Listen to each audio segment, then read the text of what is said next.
flux.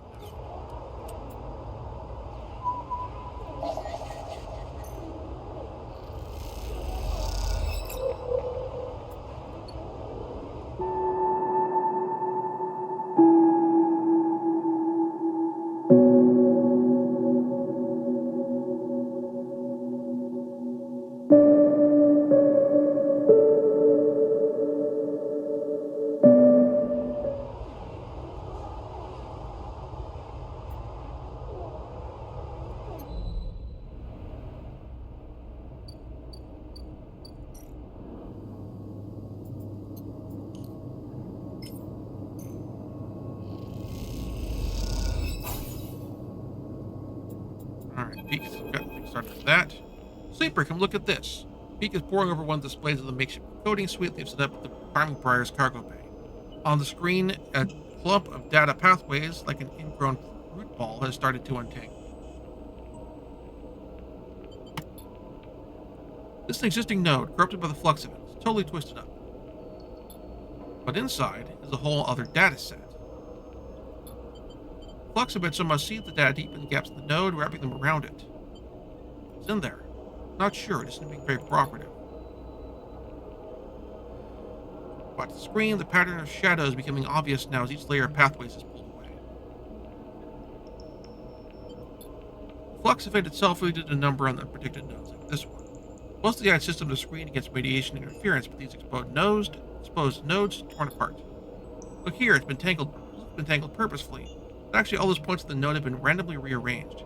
The node was a bag of ball bearings, and the flux shook them. The pathways tried to account for the rearrangement once the system came back on, hence the tangle.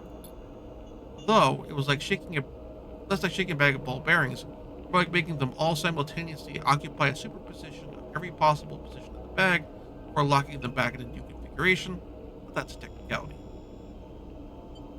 So what is it? A node is a wave, one with exotic effects, that's all. The question not so much what the flux is, what is causing it, and where is it coming from. There's something else. Have you spoken with the refugees? Yes. What they're reporting, massive system failures, cascading collapses of life support, of terraforming systems, total data corruption. Flux shouldn't do that. It can fundamentally rearrange the structure of systems, especially those points shielded, totally collapsing heavy-duty industrial systems, fail-safes and all. That doesn't make sense. This kind of systems are built for deep space, for solar flares and radiation. The flux might penetrate them, but any reconfiguration should have been repairable. Looks back at the screen, but the coding node was almost fully open. The shadow pattern of the negative spaces existed within its scrambled interior darkness of the screen, like a set of bruises showing the pattern of the object that made them. I need to look into something. I have an idea what might be causing this wave of triggering flux, but I need to research it. Help? I see, but I want to keep this to myself for now. Once they do, the flotilla can surely do with the help. From what I heard from Ash, things are tense here. I'll look into it. Good. Give me some time, Sleeper. I'll have some answers soon, I hope. You take one last glance at the uncooling node as you leave. The dark shapes that leave behind somehow trouble you. Try to shake them from your mind. There are things to be done elsewhere. So that is going to be 6 seconds.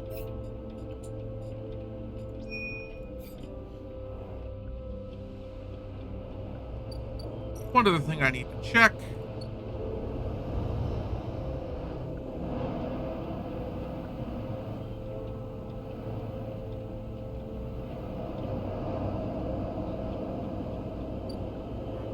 I want to make sure that there aren't any events related to. Try to get the guns.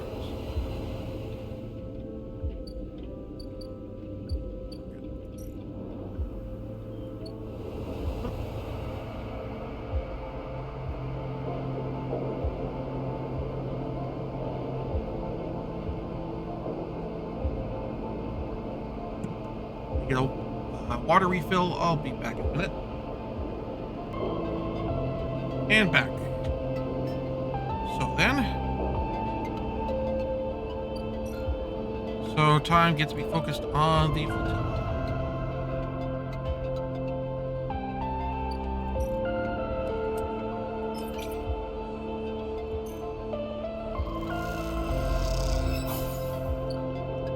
First up, restock on energy.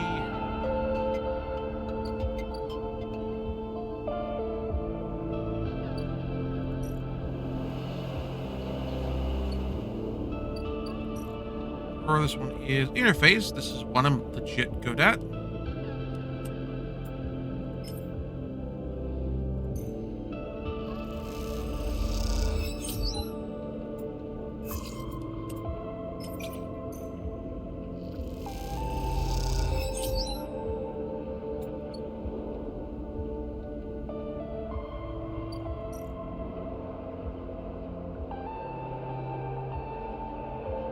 Okay.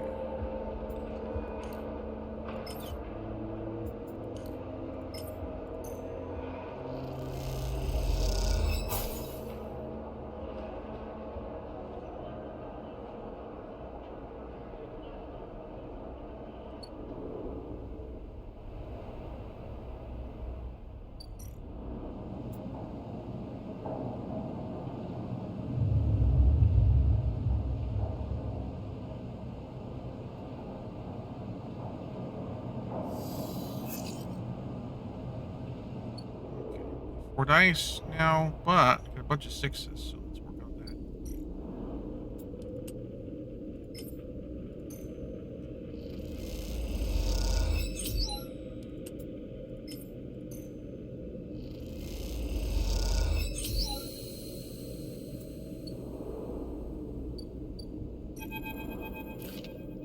I see you've been contributing. Aki stands next to you at the dust house window. I wasn't sure what to expect when he joined the flotilla on his voyage to the Eye, but after the journey across the system, then the quarantine, then the flux reaching all the way out here too, thank you. The ship's only been interested in sending us supplies, but we grow all we need. What the dust houses need, that is the problem that concerns us. Shall we go inside? Love to. Come.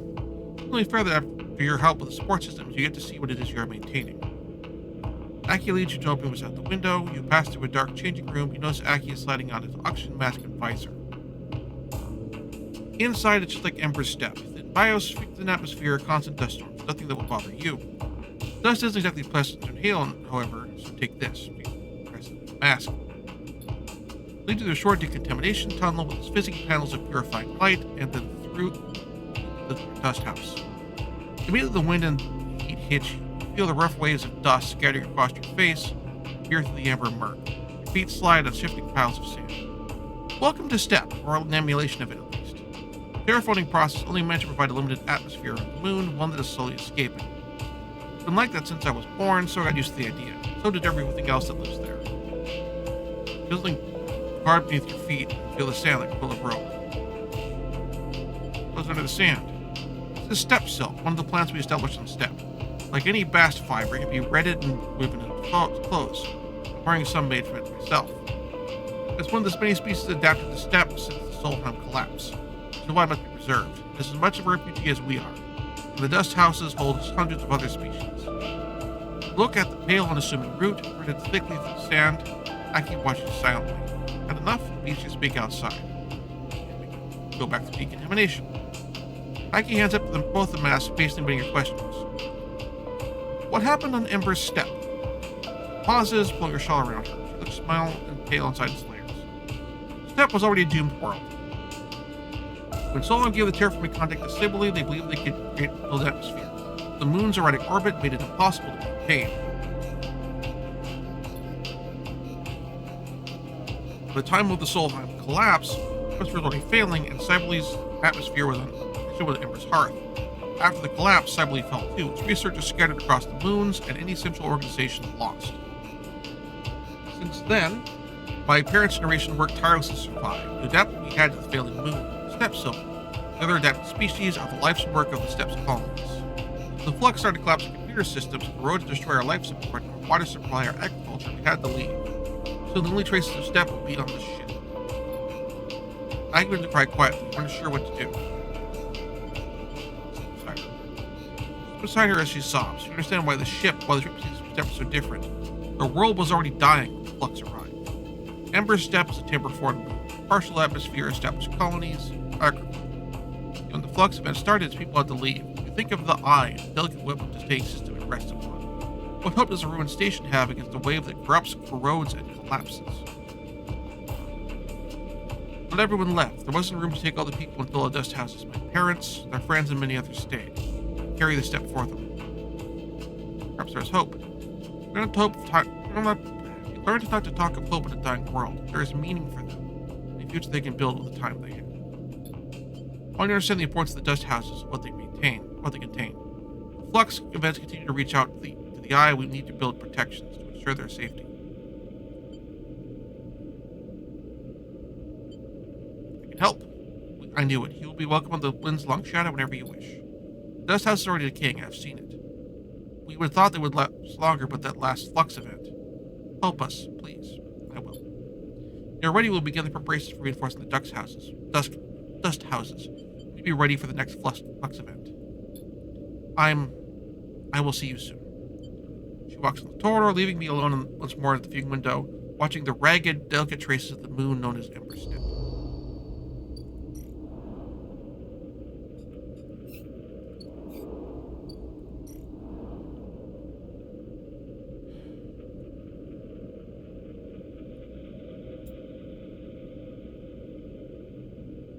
Okay.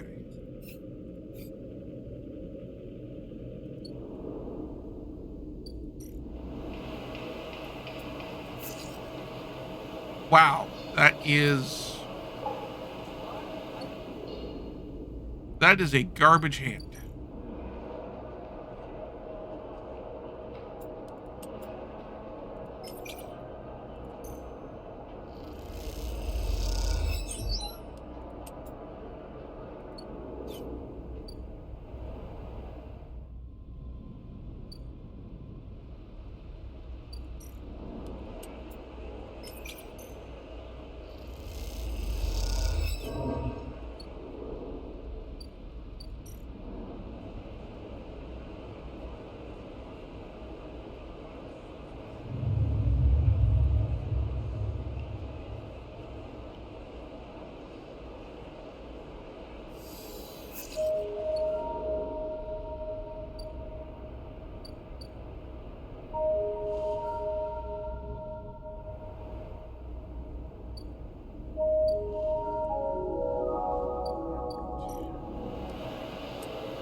There's a loose crowd around the supplies you unloaded, and a tense mood brewing among them. Sit nearby, on the edge of the shuttle's docking tunnel, resting. Further away crews remember song and continue their lives as usual, coming and going, trading, discussing. There's a quiet efficiency to the hub, set up as a common space for the swarm of small ships from Emperor's Song that are part of the flotilla. Unlike Hearth or Steppe, there is no one capital ship for this moon's refugees, just a mass of individuals traveling in concert. I told Hearth we didn't want their scraps. A jeering voice comes up from the small crowd nearby. He turned to see a pale, gaunt man wearing the industrial work gear you've seen so many of the Song refugees wear. You hear me?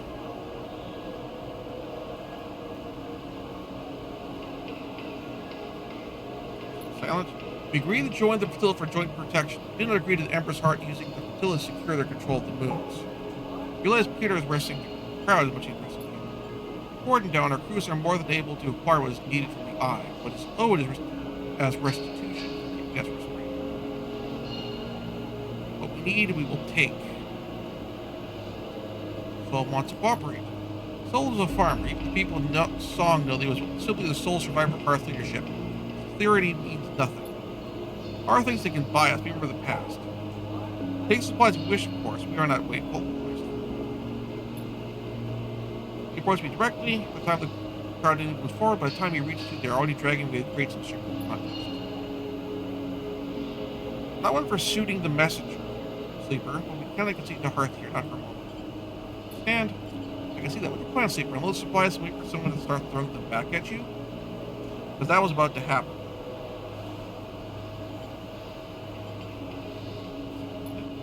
They happened to the crew of this shuttle. They were chased out of this place. Hearth. We do not hate Hearth, we simply do not trust them. Do you know anything about Ember's moon, Sleeper? Or will you plan to walk this flotilla totally blind, an objective outsider offered you? Educate. Pleasure. So you know the basics. The gas giant Ember has 7 moons. The 3 biggest are Ember's Step, Ember's Song, and Ember's Heart. Remember the 3 sisters in the session. Step was to be the first to be settled to contract the old Solheim game with terraformers Cybele Systems. They first claimed the Hellion system. That's way back when.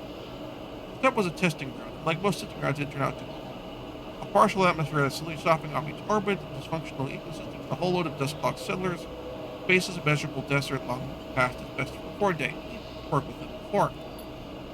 So Sibley moved to Hearth, and that's where they redoubled their efforts. Subsurface ocean and some balmy tidal heat helped, allowing them to build real atmosphere, a real habitat. A fact that typical Hearth colonists won't let everyone yet.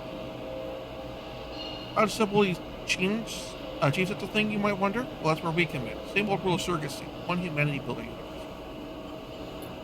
My moon Ember's Song is a sulfur-soaked rock covered in volcanoes, tightly heated by its inner orbits with temperatures. Exactly the kind of crucible you need in a terraforming project. Energy, industry, fuel. The Song provided the raw materials for Hearth, but not. The crucible gradually to run it, us singers, born into a flaming pit and asked to stoke it so others might live in paradise in the making. That's what we had to endure until Solheim brought everything down. Peter restless speech of memory, and you wonder how many times he has to live. No Solheim, no contract. Contract with Sibley. No Sibley means few moves suddenly independent. It was a war sleep. Sometimes hot, sometimes cold, unsurprisingly, Starth and Step came out of it better than us. Yet, they need us sleep. They always have, so we are the linchpin. We are the center around which the moons orbit, not circling Ember. Because they take over sieges and expanses, and now we're resistance. Half the people on these ships think the floods was caused by Hearth, intentionally or otherwise. I have to say, some cycles I agree. Before you come out here to hand out supplies like a soldier, maybe educate yourself.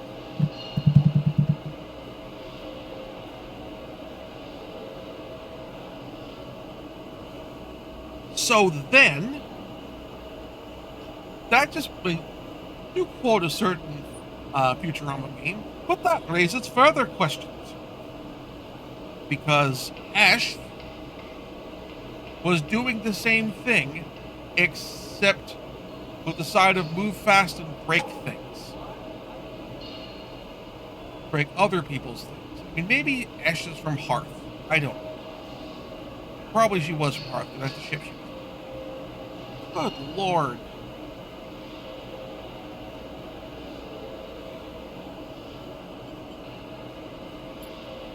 Fear of crimes you get yourself so easily. Return to the bosom of S and R with the sense of neglect. Don't presume to just.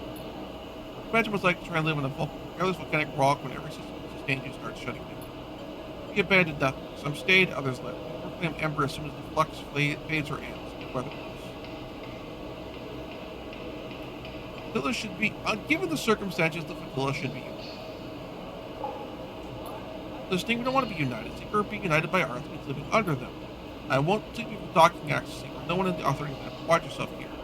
Remember the eyes, another long list of people who try to control us. Guide your actions. Look, we are many with many needs. Ships come to this docking access bears for positions for price. Provide these as well as any single. Want to help in your own name, Seeker, not that of Hearth. Carry that name here and you will lose all trust. Yes, we are. Your own name alone. Don't waste my time here, Seeker.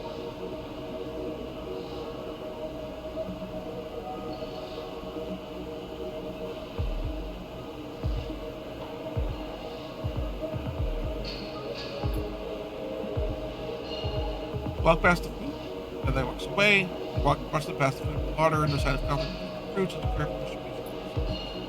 Peter chats the crews, each cast in a direction, the ones that reveal little butts and secrets. Stand. The intentions flotilla run people. Expected this won't be easy. Thank you very much for watching. If you enjoyed the show, please like and subscribe, and also consider backing my Patreon. Patreon backers get episodes up to 1 week early of this show and any future Let's Plays. Also, please consider backing my Ko-fi.